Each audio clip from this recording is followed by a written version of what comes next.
चीज़ों के लिए आए, धेनु, रेणु और बेणु। सबसे पहले भगवान श्री ठाकुर जी ने छोटे छोटे बछड़ों को चराया। और आपको पता है भगवान श्री कृष्ण जब गौ माता की सेवा में जाते थे तो चरण पादुका उतार करके जाते थे।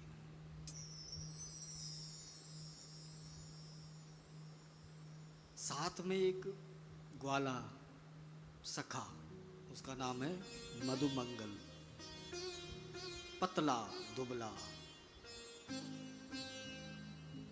अरे मधुमंगल, हाँ कान्हा बता क्या बात है?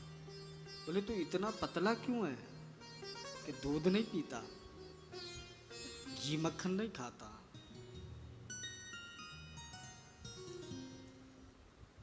बोले भैया सब घी मक्खन दूध सब मथुरा नरेश कंस के महल में जाता है कर के रूप में। बोले अच्छा, गाय माता हमें दूध देती है और कर हम कंस को दें? बोले आज के बाद कोई कर नहीं जाएगा। सुखदेव भगवान परीक्षित को कहते हैं कि राजन, श्री कृष्ण भगवान ने वन भोजन का आयोजन कराया। वन भोजन का बड़ा महत्व है।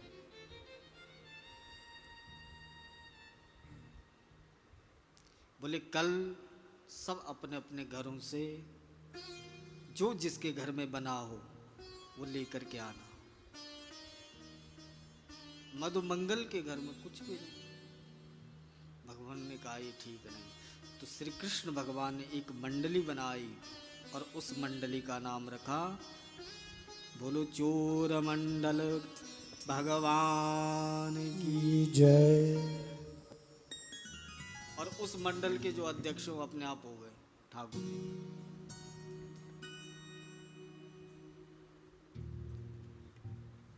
अब इसका काम क्या है? समिति बनी तो समिति का कोई होता है ना कार्यक्रम होते हैं कि क्या क्या करेंगे आप समाज के लिए। तो इनसे पूछा कि तुम समाज के लिए क्या करोगे? तो बोले हम चोरी करेंगे। कर किसके लिए रहे? समाज के लिए। और बनाई क्या है? संस्था।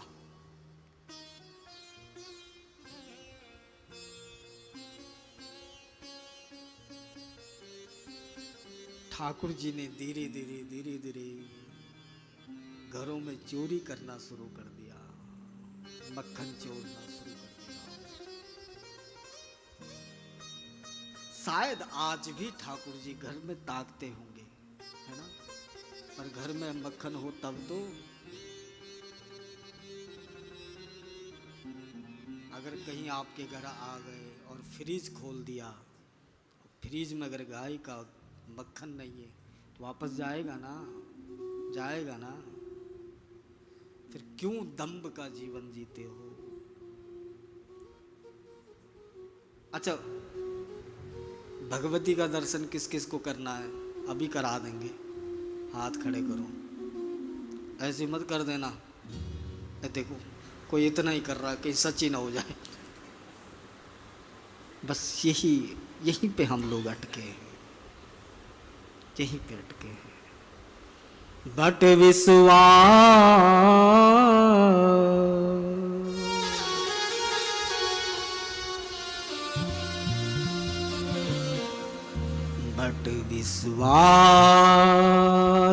अचल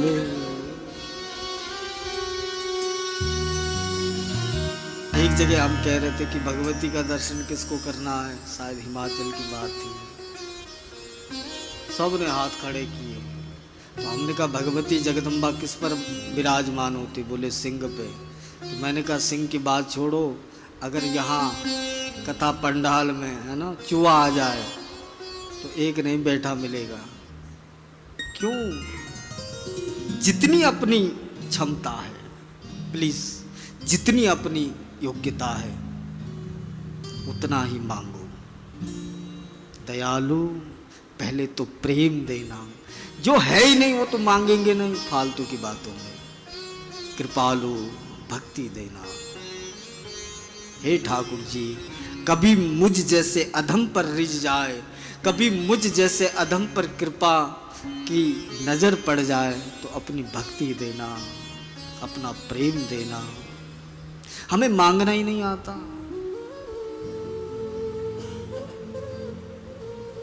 अब मांगते वही हैं जो पहले लिखा है। हानि लाभ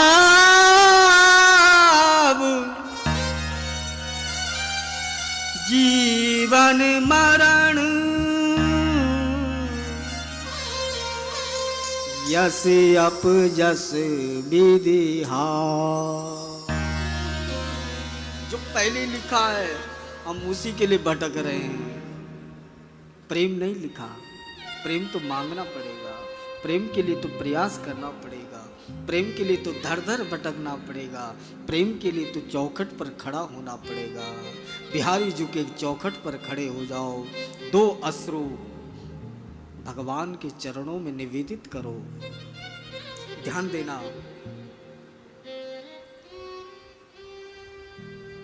श्रीमद् भागवत जी में ही आएगा अभी कि सब गोपियां रो रही हैं।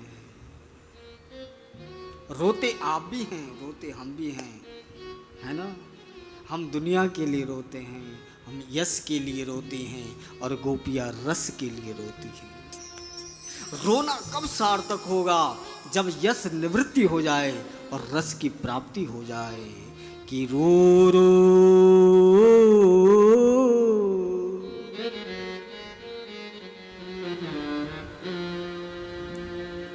राजन बेटा सुन। हाँ गुरुदेव। कि रो रो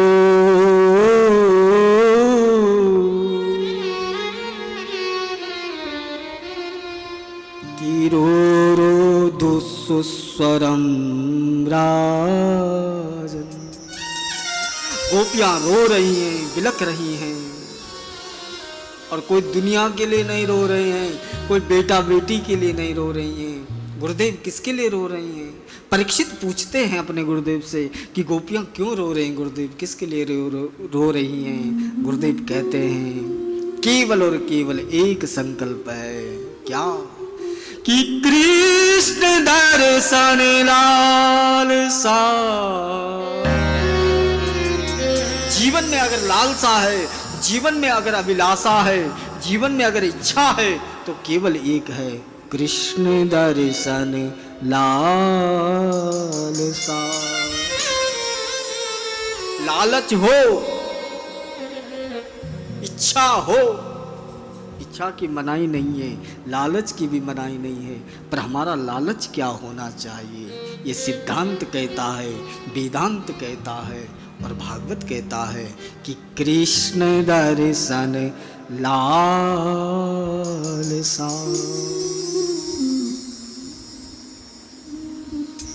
कि रो रो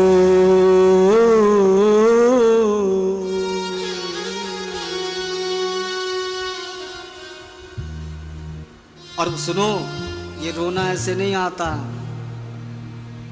हाँ, कभी कभी मंदिर में जाते हैं, अपनी विपदा याद आती है, फिर अश्रुपात होता है, उसको कहीं प्रेम से मत जोड़ लेना, वो सांसारिक अश्रु है, होता है।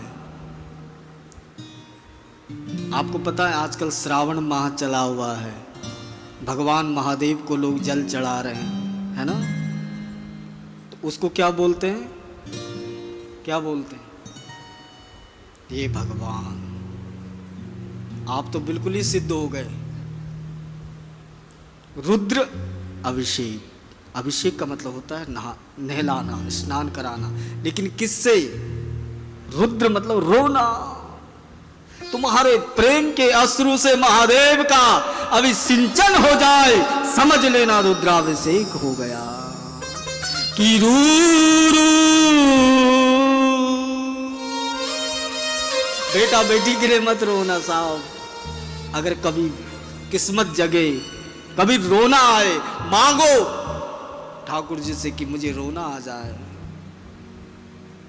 विद्वता की कहीं नहीं कि मैं विद्वान बन जाऊं, मैं ज्ञानी बन, नहीं, भागवत कहता है कि तुम्हें रोना आ जाए तो निश्चित रूप से कृष्ण प्राप्ति निश्चित है, निश्चित है। हमें रोना ही नहीं आता, जबकि रो रहे हैं, दर दर भटक रहे हैं, लेकिन रोना अभी आया नहीं साहब। रोना तो उस दिन सार्थक होगा जिस दिन संकल्प में ये जुड़ जाए कि कृष्ण दर्शन लालसा, कि कृष्ण दर्शन लालसा। और ये भक्ति केवल और केवल हमारी लाडली लाल सरकार प्रदान करती है, ये प्रेम केवल और केवल किशोरी जी प्रदान करती है। आओ श्री राधा रानी से जब भी मांगने का मौका मिले तो केवल मांगना कि हमें रोना आ जाए, लाडली जी हमें रोना आ जाए, हमें रोना आ जाए।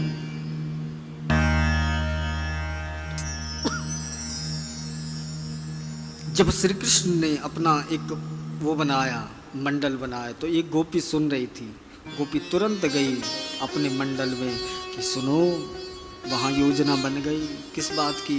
बोले घरों में जाएंगे और मक्खन चोरी करेंगे। बोले अच्छा। गोपियों ने भी अपना एक मंडल बनाया। नहीं होता?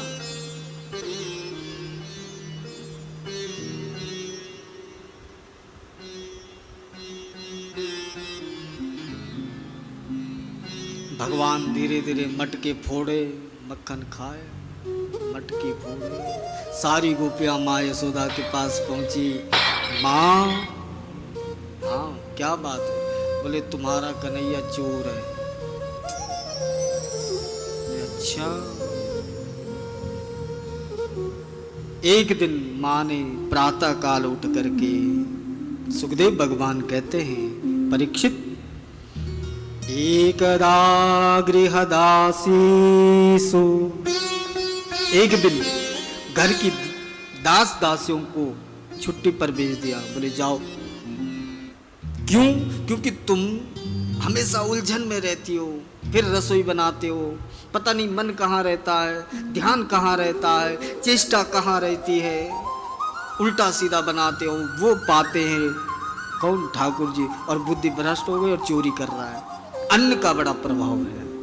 ध्यान दीजिएगा मेरे भाई बहन, मंदिर में जितनी पवित्रता हो का आदेश शास्त्र करता है, उतनी ही पवित्रता रसोई में भी होनी चाहिए। रसोई ठीक है, क्यों?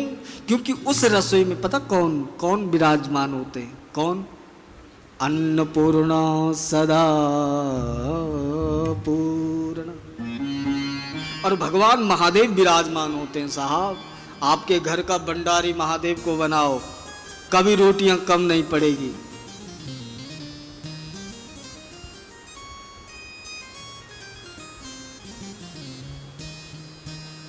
एकदा गृहदासी,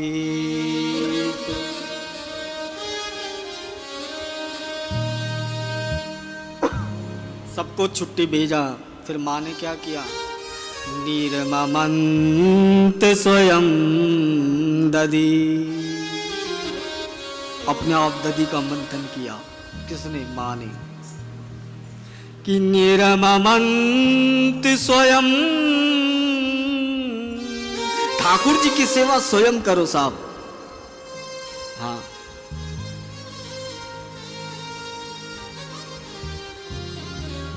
जैसे माँ ने दधी का मंथन किया तो माँ के सिर पर जो गजरा लगा है, वो जो पुष्प हैं, वो अपने आप को धिक्कार रहे हैं कि माँ स्वयं ठाकुर जी की सेवा कर रही है और हम इसके सिर पर बोझ बने बैठे हैं। हमें सिर पर नहीं होना चाहिए। जो ठाकुर जी की सेवा में रहता है, हमें उनके चरणों में रहना चाहिए।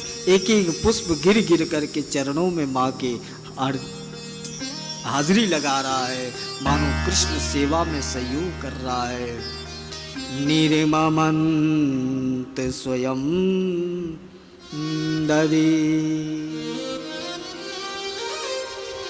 और एक बात ध्यान देना, सिंह की गर्जना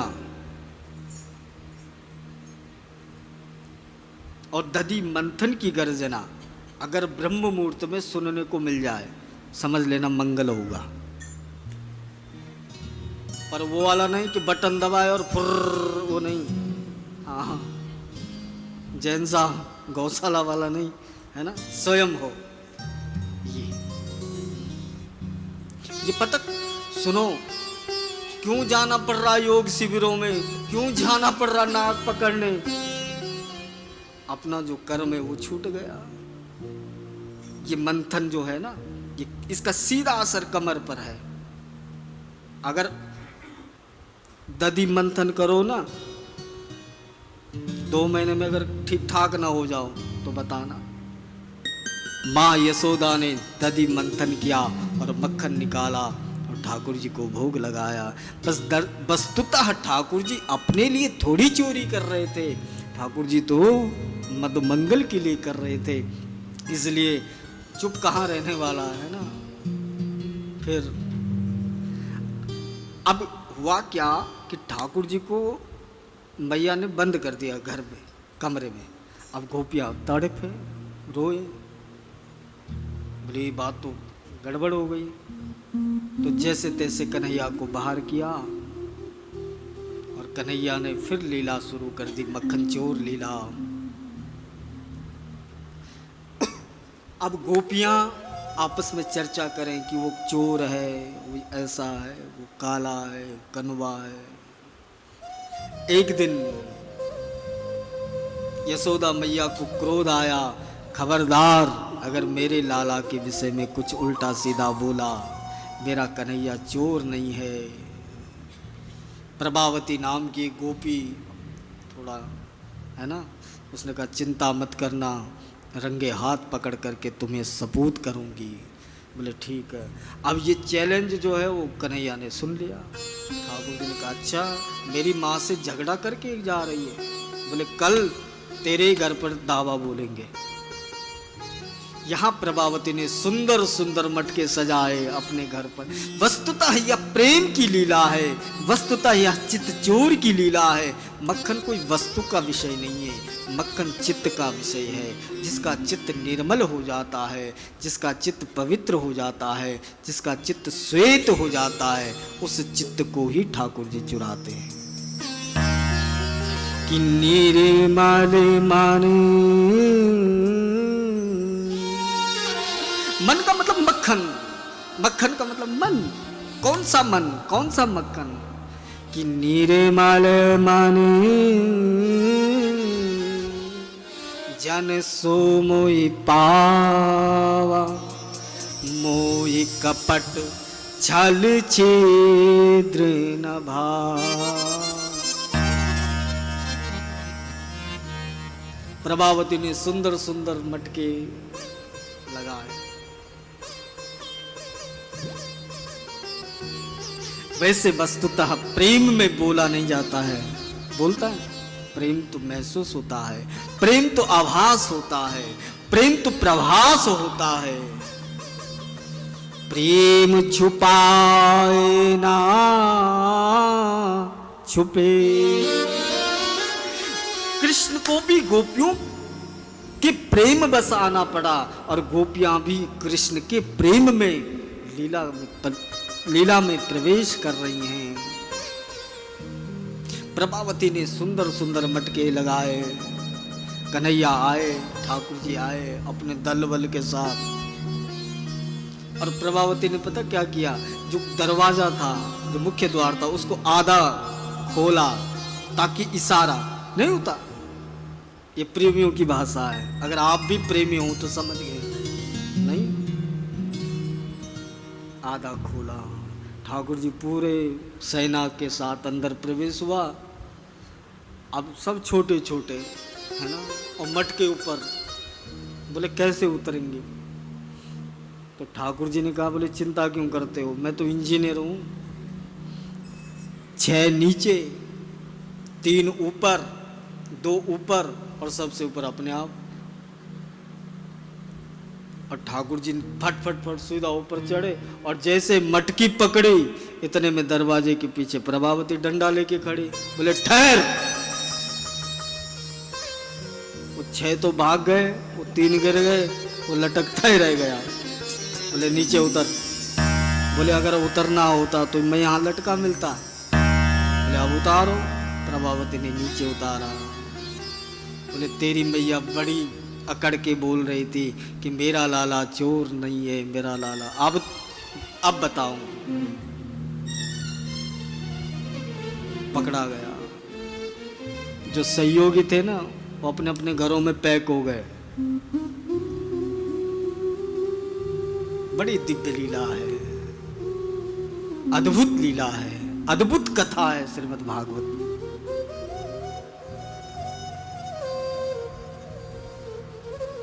पकड़ा गया, पकड़ा गया, पकड़ा गया। अब ध्यान देना, बहुत सूक्ष्मता का विषय है। जब हल्ला होता है तो मोहल्ला इकट्ठा होता है ना, सब इकट्ठे हो गए।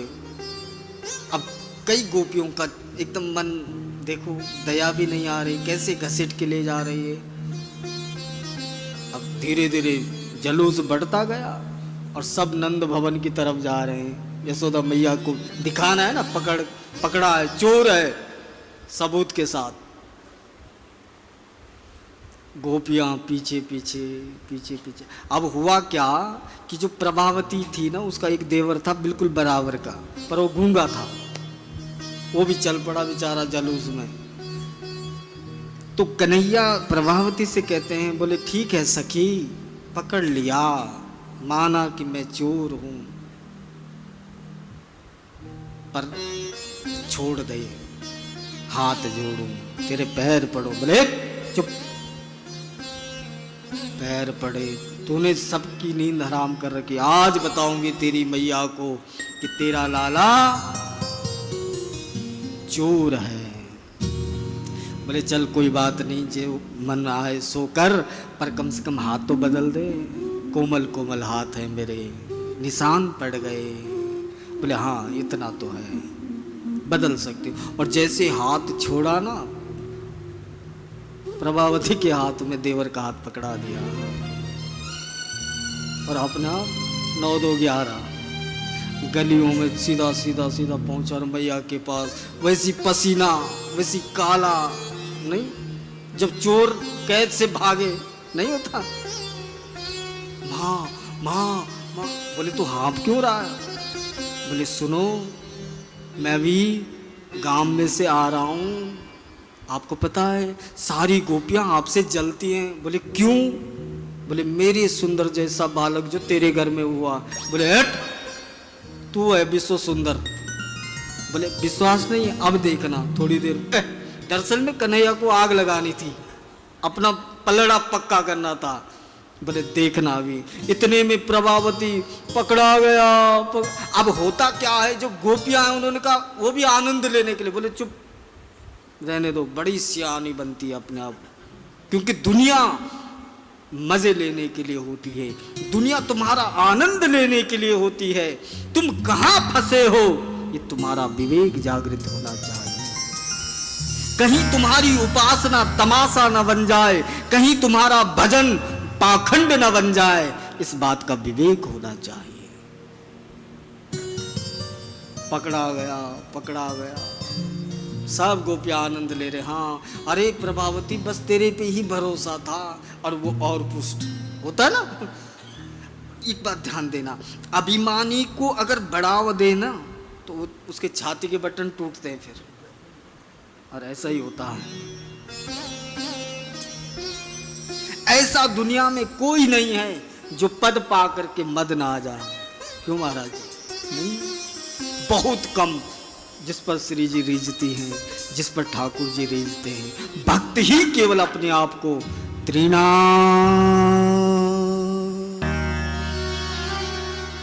जिस पर भगवत कृपा होती है, जिस पर श्री जी रीझती है, वही अपने आप को तिनका समझता है।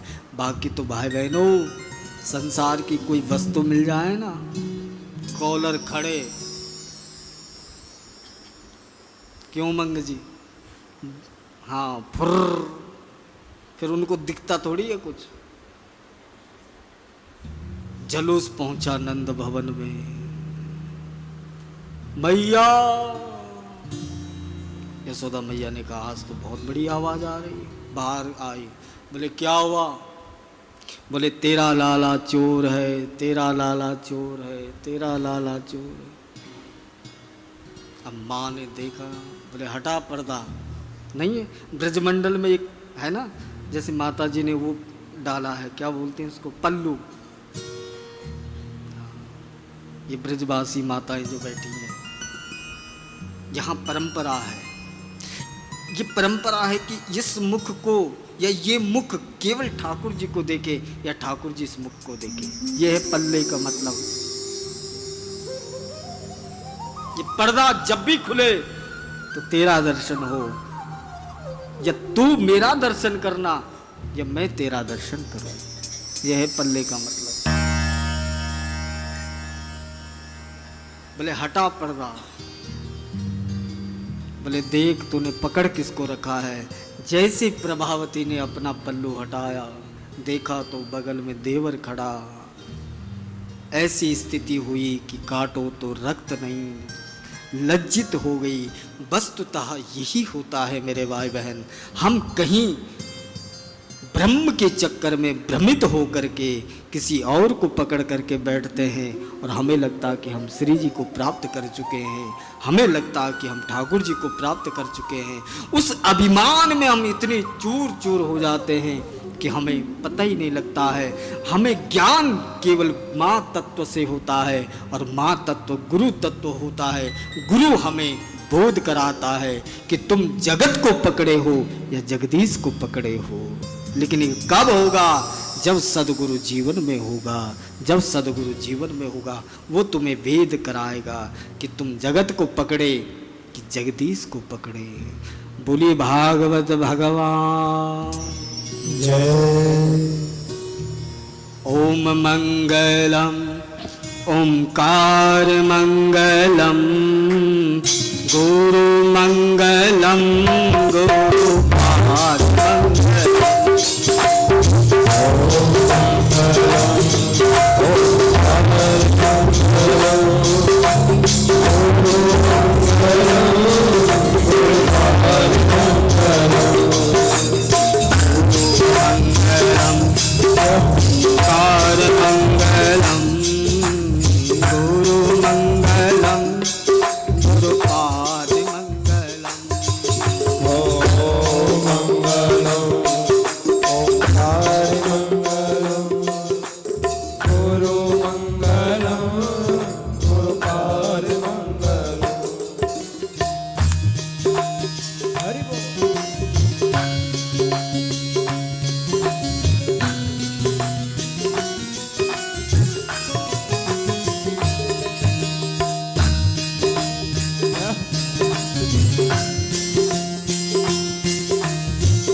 गुरु